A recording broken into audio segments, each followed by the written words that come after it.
بسم الله الرحمن الرحيم. الحمد لله رب العالمين، والصلاة والسلام على سيد الأنبياء والمرسلين وعلى آله وصحبه أجمعين. أما بعد، قال النبي صلى الله عليه وسلم: فرض رسول الله صلى الله عليه وسلم زكاة الفطر طهرة للصائم من اللغو والرفث وطعمة للمساكين، من أداها قبل الصلاة فهي زكاة مقبولة، ومن أداها بعد الصلاة فهي صدقة من الصدقات. ایک حدیث پاک آپ لوگوں کے سامنے تلاوت کی ہے. حضور صلی اللہ علیہ وسلم نے فرمایا، نبی کریم صلی اللہ علیہ وسلم نے صدقہ فطر کو ضروری قرار دیا. جو روزے دار کے لیے لغو اور بے حیائی کی باتوں سے پاکیزگی کا ذریعہ ہے اور مسکینوں کے لیے کھانے کا انتظام ہے. جو شخص اسے عید کی نماز سے پہلے ادا کر دے تو یہ مقبول زکوٰۃ ہوگی، اور جو اسے نماز کے بعد ادا کرے تو یہ عام صدقات میں سے ایک صدقہ ہوگا. چونکہ مال کا تقویٰ ہمیں کس طرح اختیار کرنا ہے، کئی دن سے روایت چل رہی تھی، تو اس کے اندر زکوٰۃ کا کنسیپٹ آیا اور اس کو ایک عام فہم انداز میں کہ آسانی سے زکوٰۃ کا کنسیپٹ ہم سمجھ سکیں، سمجھانے کی کوشش کی گئی کہ زکوٰۃ کس پر واجب ہے، کس طرح واجب ہے، اور کب اس کا دینا ضروری ہے، ادا کرنا ضروری ہے. رمضان کے اندر عید الفطر سے پہلے ایک اہم ذمہ داری جو ہمارے اوپر آتی ہے وہ صدقہ فطر کی ہے. اللہ رب العزت کی طرف سے آتی ہے کہ حضور صلی اللہ علیہ وسلم نے حدیث میں فرما دیا کہ چونکہ جو انسان روزے رکھتا ہے تو اصل تو یہ ہے کہ وہ روزے کا مکمل طور پر حق ادا کرے، لیکن وہ حق ادا نہیں کر پاتا. کوئی نہ کوئی بے حیائی کی بات ہو جاتی ہے اور کوئی نہ کوئی غیر ضروری کام میں انسان کر لیتا ہے. اس لیے حدیث میں فرمایا گیا کہ انسان جو صدقہ فطر دے گا تو اس سے دو فائدے ہوں گے. ایک تو روزوں میں جو ادب کے خلاف اور جو روزے کے مقام اور مرتبے کے خلاف جو عمل انسان سے ہو گیا اس کے لیے یہ ایک طرح کا کفارہ بن جائے گا کہ صدقہ فطر کی برکت سے اللہ رب العزت ان کوتاہیوں کو معاف کر دے گا. دوسرا، اس صدقہ فطر کے ذریعے فائدہ یہ ہوگا کہ عید الفطر کا دن یہ خوشی کا دن ہے اور یہ اللہ رب العزت کی جانب سے عام مہمان نوازی کا دن ہے. تو اللہ رب العزت نے اس کا یہ رسم کیا کہ صدقہ فطر بندے دیں گے اور اس کے ذریعے سے غریبوں کے، ضرورت مندوں کے اور مسکینوں کے گھروں میں بھی خوشحالی آئے گی. اب صدقہ فطر کس پر واجب ہے؟ جو شخص زندگی کے لازمی ضروریات کے علاوہ اتنی قیمت کے مال کا مالک ہو جس پر زکوٰۃ واجب ہو سکے، اس شخص پر عید الفطر کے دن صدقہ فطر ادا کرنا واجب ہے. صدقہ فطر اور زکوٰۃ کے وجوب میں تھوڑا سا فرق ہے. زکوٰۃ میں مال نامی ہونا لازمی ہے، صدقہ فطر میں یہ ضروری نہیں. اسی طرح زکوٰۃ کی ادائیگی کا وجوب سال گزرنے کے بعد ہوتا ہے، صدقہ فطر فوراً واجب ہو جاتا ہے.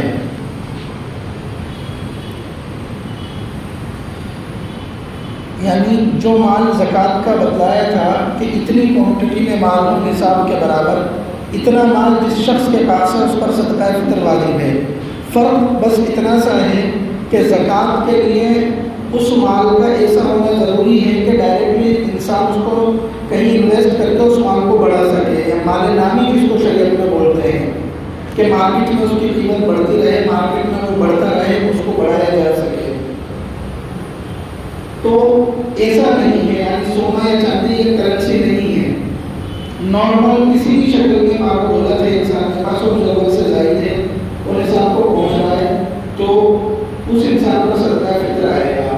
اسی طرح زکوٰۃ میں اور صدقہ فطر میں ایک فرق یہ ہے کہ زکوٰۃ انسان ادا اس وقت کرے گا جب مال کو 1 سال ہو جائے، لیکن صدقہ فطر میں 1 سال کا ہونا ضروری نہیں ہے، صرف مال ہونا کافی ہے.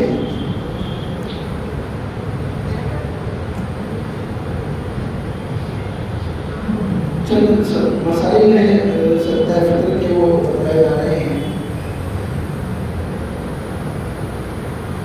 صدقہ فطر کے واجب ہونے کا وقت عید الفطر کی صبح صادق ہے، یعنی عید کے دن جب صبح صادق ہو، یعنی فجر کا نماز، فجر کا وقت شروع ہو، تو اس وقت اللہ رب العزت کی جانب سے بندہ ثواب کا مطلب ہو جاتا ہے کہ اب آپ کو صدقہ فطر ادا کرنا ضروری ہے۔ لہٰذا جو شخص اس وقت کو نصاب کے مالک ہونے کی حالت میں پائے، یعنی اس وقت جس کے پاس اتنا مال ہے اس پر صدقہ فطر واجب ہے۔ ہاں اگر کسی نے پہلے بھی ادا کر دیا تو بھی صدقہ فطر ادا ہو جائے گا کہ رمضان میں دے دیتے ہیں، بعد میں بھی دینا ہے، ابھی بھی دینا ہے تو ابھی دے دیتے ہیں۔ اسی طرح جو نابالغ بچے خود کسی نصاب کے مالک نہ ہوں، ان کی طرف سے ان کے باپ پر صدقہ فطر نکالنا واجب ہے، اور اگر وہ بچے خود صاحب نصاب ہو تو ان کے مال سے صدقہ فطر نکالا جائے گا، یعنی گھر والے نکالیں گے۔ ایک غلط فہمی اور ہے لوگوں میں کہ مرحوموں کی طرف سے بھی صدقہ فطر نکالا جائے گا۔ اس نے سوال بھی کیا تھا زکوٰۃ کے تعلق سے کہ زکوٰۃ مجھے اپنی دینی ہے یا میرے والد کا انتقال ہو گیا ان کی دینی ہے۔ ایسے صدقہ فطر کے تعلق سے بھی لوگ سوال کرتے ہیں۔ تو جس شخص کا انتقال عید الفطر کی صبح صادق سے پہلے ہو جائے، یا وہ ہو چکا یا عید کے دن فجر کا وقت شروع ہونے سے پہلے انتقال ہو گیا، اس کے اوپر اس کی طرف سے صدقہ فطر ادا نہیں کیا جائے گا۔ صدقہ فطر کی شرعی مقدار، صدقہ فطر کی مقدار 1 سا کھجور، کشمش، جو یا نصف سا گیہوں ہے۔ نصف سا کی مقدار موجودہ اوزان کے اعتبار سے 1 کلو 574 گرام 640 ملی گرام ہے۔ اس کی قیمت بھی کی جا سکتی ہے۔ عام طور پہ لوگ قیمت سے ہی ادا کرتے ہیں، ان چیزوں کو نہیں دیتے، ورنہ شریعت کے اندر جو اجازت ہے کہ آپ صدقہ فطر کتنی چیزوں سے دے سکتے ہو، ایک تو آپ کھجور کے ذریعے سے دے سکتے ہو، ایک کشمش کے ذریعے سے دیا جا سکتا ہے، اسی طرح جو کے ذریعے سے دیا جا سکتا ہے۔ ان کی کوانٹٹی ڈبل ہے، جتنی کوانٹٹی گیہوں کی دی جاتی ہے اس کی کے مقابلے میں ڈبل کوانٹٹی ہے ان کی کوانٹٹی ہوگی 3 کلو 150 گرام، اور اگر گیہوں کے ذریعے سے دینا ہے تو اس کی کوانٹٹی ہوگی 1 کلو 574 گرام 640 ملی گرام۔ اسی میں ایک بات اور یاد رکھنی چاہیے کہ آج کل لوگ نصف سا کے اعتبار سے، یعنی گیہوں کے اعتبار سے صدقہ فطر ادا کرتے ہیں، لیکن صدقہ فطر کا جو کانسیپٹ ہے وہ یہ ہے کہ انسان ضرورت مندوں کی ضرورت پوری کرے تاکہ اس کے ذریعے سے اس غریب کی اور اس مسکین اور ضرورت مند کی عید بھی بہتر طور پر بن سکے۔ تو جب قیمت کے ذریعے سے دیا جا رہا ہے تو عام طور پہ جو لوگ قیمت کو شمار کرتے ہیں وہ قیمت کا بالکل لاسٹ درجہ شمار کرتے ہیں کہ ہمیں کم قیمت کے ذریعے سے صدقہ فطر کا جو ہے ادا کرنا ہے، جبکہ جب اللہ رب العزت کی راہ میں ہم دے رہے ہیں تو ہمیں اپنی حیثیت کے اعتبار سے بڑھتی ہوئی قیمت کا اعتبار لگانا چاہیے۔ مثال کے طور پر اگر گیہوں کے اعتبار سے صدقہ فطر ادا کرتے ہیں تو دارالفتہ جے پور شہر سے جو قیمت ہے وہ گیہوں کے اعتبار سے ادا کرنے کی 57 روپے ہے۔ اسی طرح جو کے اعتبار سے ادا کرتے ہیں تو 131 روپے ہے، اور کھجور کے اعتبار سے اگر ادا کرتے ہیں تو 980 روپے ہے، اور کشمش کے اعتبار سے ادا کرتے ہیں تو 915 روپے ہے۔ اب آپ بتائیں کہ 57 روپے میں 1 کلو دودھ آتا ہے مارکیٹ سے، شاید غالباً اب تو اس کی بھی قیمت بڑھ گئی، 60 روپے 65 روپے تک اب 1 کلو دودھ آ رہا ہے۔ ہم دے رہے ہیں، اگر گنجائش نہیں ہے تو ٹھیک ہے ہم اسی طرح دیں، لیکن اگر اللہ رب العزت نے نواز رکھا ہے تو ہم کھجور اور کشمش کے ذریعے سے بھی دیں۔ اب ایک فیملی میں 5-6 جنے ہیں اور انہوں نے 60 روپے کے اعتبار سے بھی دیا، کیا صدقہ فطر ادا ہوا؟ 10 لوگوں کا 600 روپے ہوتا ہے، لیکن اگر کھجور کے یا کشمش کے اعتبار سے کوئی دے تو ایک اچھی قیمت ہو جائے گی، یعنی اگر گھر میں 3-4 لوگ ہیں تو تقریباً 4000 کے قریب 4 لوگوں کی طرف سے صدقہ فطر ادا ہوگا۔ اب آپ یہ دیکھیے کہ 4000 کسی ضرورت مند کو ملیں گے، اس کی کتنی خوشی عید بنے گی۔ ہر لوگ کہتے ہیں کہ حضرت دعا کریے گا، آپ دعا کریے گا۔ دعا کرنے کی چیز نہیں ہوتی، دعا لینے کی چیز ہوتی ہے۔ آپ کسی کی خوشی میں اس طرح شامل ہو جائیے کہ آپ کو پھر اس سے کہنا نہ پڑے گا صاحب دعا کرنا، وہ خود آپ کو دعا دے۔ اس لیے صدقہ فطر کے دینے میں ہمیں جو ہے نا مسافر بندی کا مظاہرہ کرنا چاہیے اور اپنے دل کو کھلا رکھنا چاہیے، تاکہ جس طرح ہم اللہ رب العزت سے ایسی امید رکھتے ہیں کہ اللہ رب العزت ہمیں خوب دے، اسی طرح پھر ہم اللہ رب العزت کے راستے میں دیں، اور پھر ہم یہ اللہ رب العزت کے راستے میں دیں گے تو حدیث شریف میں آتا ہے کہ اللہ رب العزت 10 گنا قرآن میں من جاء بالحسنہ فلہ عشر امثالها کہ اللہ رب العزت 10 گنا زیادہ دے گا۔ یعنی اگر 980 کے اعتبار سے بھی کسی نے دیا، 915 کے اعتبار سے بھی دیا تو اللہ رب العزت کتنا ادا کر دے گا۔ اور پھر رمضان ہے، ثوابی اور دنیا میں بھی اللہ رب العزت کا وعدہ ہے۔ تو یہ جو مقدار ہے 57 روپے، یہ بالکل لاسٹ اسٹیپ ہے۔ ہم اللہ سے بڑی امید رکھیں زیادہ دے تو اللہ رب العزت کو انشاءاللہ ہمیں اجر بھی زیادہ دے گا اور دنیا میں بھی اس کا فائدہ ہوگا۔ دوسرا چیز کا بھی خیال رکھنا چاہیے کہ ہم زکوٰۃ دے رہے ہیں، صدقہ دے رہے ہیں، جو کچھ کر رہے ہیں تو کہیں ایسا تو نہیں کہ ہمارے دل کا کوئی ایسا مرض ہو کہ جس مرض کی وجہ سے ہم سب کچھ کر کے بھی اپنے اعمال کو برباد کر رہے ہیں۔ کیونکہ بعض مرتبہ ایسا ہوتا ہے کہ انسان یہ سمجھتا ہے کہ میں کسی کو دے رہا ہوں یہ میرا احسان ہے، حقیقت یہ ہے کہ سامنے والے کا احسان ہے۔ ورنہ آپ کو کوئی ضرورت مند نہ ملے تو آپ کس کو زکوٰۃ دیں گے اور اس کو کہاں لے کر آپ چلتے رہیں گے؟ یہ زکوٰۃ کا پیسہ، زکوٰۃ کا پیسہ آپ کیا کریں گے اس مال کا؟ آپ خود کو استعمال کر نہیں سکتے۔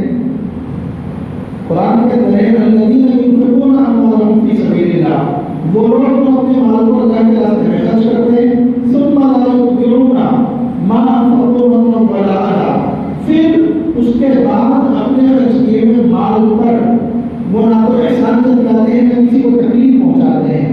یعنی دھیان رکھنا میں جو ہے نا آپ سالانہ آپ کو کچھ نہ کچھ دیتا ہوں یا کہیں اس کو ذلیل کرتے ہیں، بھولنے کا احسان اس طرح سے نہیں کرتے، بس دے دیا آپ کے اور اللہ کے بیچ کی بات ختم۔ تو ان کے لیے تو اللہ رب العزت کے پاس اجر ہے، لہم اجرهم عند ربهم، اور وہ اجر کیا ہے؟ ولا خوف علیہم ولا هم يحزنون، نہ تو قیامت کے دن ان پر کسی طرح کا کوئی خوف ہوگا اور نہ کسی طرح کی وہ ٹینشن اور غم میں ہوں گے۔ جس دن سب ٹینشن میں ہوں گے، سب غم اور پریشانی میں ہوں گے، اس دن اللہ رب العزت ان کے دلوں سے خوف بھی ختم کر دے گا کسی کا، اور غم اور ٹینشن بھی ختم کر دے گا، بالکل فریش ہوں گے وہ لوگ۔ قول معروف ومغفرة خير من صدقة يتبعها أذى والله عليم عليم يا أيها الذين آمنوا اے ایمان والو لا تبطلوا صدقاتكم، تم اپنی زکوٰۃ صدقہ جو کچھ اللہ کے راستے میں دے رہے ہو تو اس کو برباد مت کرو۔ برباد کیسے؟ بالمن والاذى، احسان جتا کر اور کسی کو تکلیف پہنچائیے، جس کو آپ دے رہے ہو کسی بھی طرح سے کسی بھی عزت سے آپ اس کو تکلیف پہنچا دی تو وہ آپ صدقہ پورے برباد ہو گئے۔ اس لیے ہم اس چیز کو اللہ کو عزت سے احساس سمجھیں کہ ہم کسی کو دے رہے ہیں، کوئی لے رہا ہے، تو اس میں یہ اللہ رب العزت کی ایک عطا ہے کہ کوئی لے رہا ہے، اس میں ہمارا کوئی کمال نہیں ہے۔ اللہ رب العزت اس کو الٹا بھی کر سکتا تھا کہ وہ دینے والا ہوتا، ہم لینے والے ہوتے۔ اس لیے ایسا نہ ہو کہ ہمارے اعمال ان کے ذریعے سے برباد ہو جائیں۔ دوسرا، کل تھوڑی سی بات کی گئی تھی کہ جو پیشہ ور فقیر لوگ ہیں ان کے تعلق سے میں آپ کو کچھ چیزیں بتلاتا ہوں۔ دارالفتہ دارالعلوم دیوبند کا فتویٰ ہے، میں آپ کو وہ بتلاتا ہوں۔ ایسے لوگ جو حقیقت میں ضرورت مند اور محتاج نہ ہو بلکہ بھیک مانگنا ان کا پیشہ بن گیا ہو، یعنی بزنس بن گیا ہو، اسی پر وہ ڈپینڈ ہو گئے ہوں، ان کے لیے بھیک مانگنا حرام ہے اور ان کو دینا ناجائز ہے۔ یہ کلیئر بات ہے، آپ اس کو کچھ نہ کہیں لیکن دے بھی نہیں، آپ اس سے معذرت کر دیں کہ بھائی ابھی چلیے آپ لہذا صورت یعنی کسی نے سوال کیا تھا صورت مسئولہ میں شہروں میں سڑکوں پر ٹرافک سگنلز کے قریب جو لوگ بھیک مانگتے ہیں اور ان کے بارے میں کوئی جانتا نہ ہو کہ یہ فقیر نہیں ہیں بلکہ پیشہ ور ہیں تو ان کو بھیک نہیں دینی چاہیے. بہت سیدھی سی بات ہے. اسی طرح سے مولانا خلیل احمد سہارنپوری احادیث کی روشنی میں مولانا خلیل احمد سہارنپوری وہ ہیں جو حضرت شیخ الحدیث مولانا زکریا رحمۃ اللہ علیہ جنہوں نے فضائل اعمال لکھی ہے ان کے بھی بڑوں میں ہیں, ان کے والد کے بھی بڑوں میں ہیں, اتنے بڑے عالم دین. وہ حدیث کی روشنی میں فرماتے ہیں اس زمانے میں اکثر لوگوں کو دیکھا جا رہا ہے, یعنی وہ اپنے زمانے میں کہہ رہے تھے کہ بہت سا مال ہونے کے باوجود انہوں نے بھیک مانگنے کا پیشہ بنا لیا ہے, تو ایسے لوگوں کے لیے بھیک مانگنا حرام ہے اور ان کو دینا بھی حرام ہے. اب ہم چاہے 1 روپیہ دے رہے ہیں پیشہ ور لوگوں کو, 2 روپے دے رہے ہیں, 5 روپے دے رہے ہیں, اور وہ پوری ایکٹنگ کرتا ہے سامنے والا, وہ بہت بڑا ایکٹر ہے, وہ فلم کے ایکٹر فیل ہو جائیں گے ان کے سامنے. لیکن پھر میں وہی بات دہراؤں گا کہ کہیں ایسا تو نہیں کہ اس کو دے کر ہم گناہ کے کام میں کوئی مدد کر رہے ہیں. ایسے بھکاریوں کو کیسے منع کریں یہ بھی یاد رکھنا چاہیے. انہیں پیار محبت سے سمجھایا جائے کہ دیکھو بھیک مانگنے کی عادت بنانا اچھی بات نہیں. اوپر والا یعنی دینے والا ہاتھ نیچے والے یعنی مانگنے والے ہاتھ سے اچھا ہے. حدیث میں ہے کہ الید العلیٰ خیر من الید السفلیٰ, اس لیے بھیک مانگ کے اپنے آپ کو آپ ذلیل مت کرو بلکہ محنت کرو, کماؤ. اور یہ جو پیشہ ور ہوتے ہیں یہ اتنے مجور ہوتے ہیں کہ آپ سمجھانے بیٹھو گے وہ آپ کو سمجھا دیں گے. میں نے ایک کو سمجھایا تھا تو مجھ سے کہنے لگا آپ کیا سمجھتے ہو, اس کام میں محنت نہیں ہے, آپ چل کے دکھاؤ صبح سے شام تک پیدل, آپ بھیک مانگ کے دکھاؤ. خود میرا تجربہ ہے. تو اس لیے بس ان سے معذرت کر لی جائے. میں آپ کو حدیث شریف بتلاتا ہوں. حضور صلی اللہ علیہ وسلم نے فرمایا کہ مال والے یعنی مالدار اور تندرست کمانے کی طاقت رکھنے والے کے لیے صدقہ لینا حلال نہیں. یہ آپ سے صدقہ زکاتی مانگتا ہے کہ اللہ کے نام پہ کیا مانگتے ہیں, بیوی کا صدقہ, بچوں کا صدقہ, یعنی موقع دیکھ کے دعائیں دیتے ہیں. نوجوانوں کو دیکھیں گے اللہ تمہاری شادی کرائے, جوڑے کو دیکھیں گے میاں بیوی کو اللہ تمہیں نیک اولاد دے. تو ایسوں کو دینا حرام ہے. ایک اور حدیث ہے حضور صلی اللہ علیہ وسلم کے پاس 2 طاقتور نوجوانوں نے آ کر کچھ مانگا. آپ صلی اللہ علیہ وسلم نے فرمایا اگر میں چاہوں تو میں تم کو دے دوں, لیکن اس مال میں غنی اور کمانے کی طاقت رکھنے والے کے لیے کوئی حصہ نہیں. یعنی حضور صلی اللہ علیہ وسلم اگر دے دیتے تو دینا ہوتا تو دے سکتے تھے, لیکن کہا کہ یا تو تم جو مالدار ہو جس کو کوئی ضرورت نہ ہو وہ مانگے تو میں اس کو بھی مال نہیں دے سکتا, اور جو کما سکتا ہے پھر محنت نہیں کر رہا تو اس کا بھی اس مال میں کوئی حصہ نہیں ہے. اس لیے حضور صلی اللہ علیہ وسلم کا ارشاد ہے جو شخص اپنا مال بڑھانے کے لیے مانگتا ہے, یہ لوگ اسی لیے مانگتے ہیں, تو وہ جہنم کے انگارے مانگ رہا ہے. جس کا دل چاہے جہنم کے انگارے تھوڑے مانگ لے یا زیادہ مانگ لے. میں ایک تحریر اور ہے, بس 2-3 منٹ میں بات پوری کر دوں گا. یہ بات آپ کو اس میں بتا رہے ہیں کہ مال کا ایک بہت بڑا حصہ جس کو خون پسینے سے کمایا جاتا ہے حقیقی لوگوں کے پاس نہیں پہنچتا ہے, اور بزنس مین اور پیشہ ور لوگوں کے پاس پہنچ جاتا ہے, اور نیچے سے لے کر اوپر تک پوری چین ہوتی ہے, سب کے حصے فکس ہوتے ہیں. آپ نے کشمیر کے نام پہ بہت سارے لوگوں کو مانگتا ہوا دیکھا ہوگا, اور لوگ باغوں کے دل میں اچانک سے رحم بھائی آتا ہے یار کشمیر کے اندر اتنا ظلم ہو رہا ہے مسلمانوں پر, دیکھ وہ لوگ اتنے پریشان ہیں. وہ وہاں پہ مجلس تحفظ ختم نبوت ہے, انہوں تک یہ بات پہنچی کہ پورے ملک کے اندر اس طرح کے لوگ مانگ رہے ہیں, تو انہوں نے باقاعدہ ایک تحریر اس کے اوپر جاری کی ہے, اور ایک باقاعدہ انہوں نے جو ہے نا تحریر اس کے اوپر نکالی ہے, اور زیادہ پرانی نہیں ہے, مارچ کی تحریر ہے. میں اس کا آپ کو ایک انش سناتا ہوں, ایک حصہ سناتا ہوں. حتیٰ کہ ان بھکاریوں میں سے اکثر کے پاس گاڑیاں ہیں، گاڑیاں اور ایسی جگہوں پر انہوں نے زمینیں خرید رکھی ہیں جہاں زمین 70 لاکھ سے زیادہ کی آتی ہے۔ 70 لاکھ کا آپ کیا مطلب سمجھ رہے ہیں؟ میں نے صرف ایک لائن سنائی ہے۔ اور انہوں نے یہ بھی کہا ہے کہ وہ اگر مانگے آپ سے تو آپ ہمیں بتاؤ، ہم ضرورت پوری کر دیں گے، اگر ہمارے پاس نہیں ہے تو ہم آپ سے مانگ لیں گے کہ بھئی آپ ہمیں دو۔ تو ہمیں اپنے مالوں کی حفاظت کرنی ہے، جس طرح سے دینا ضروری ہے اسی طرح سے مال صحیح جگہ لگے، یہ بھی ہم سب کی ذمہ داری ہے۔ اللہ رب العزت ہم سب کو سمجھنے کی توفیق عطا فرمائے۔ وآخر دعوانا ان الحمد للہ رب العالمین۔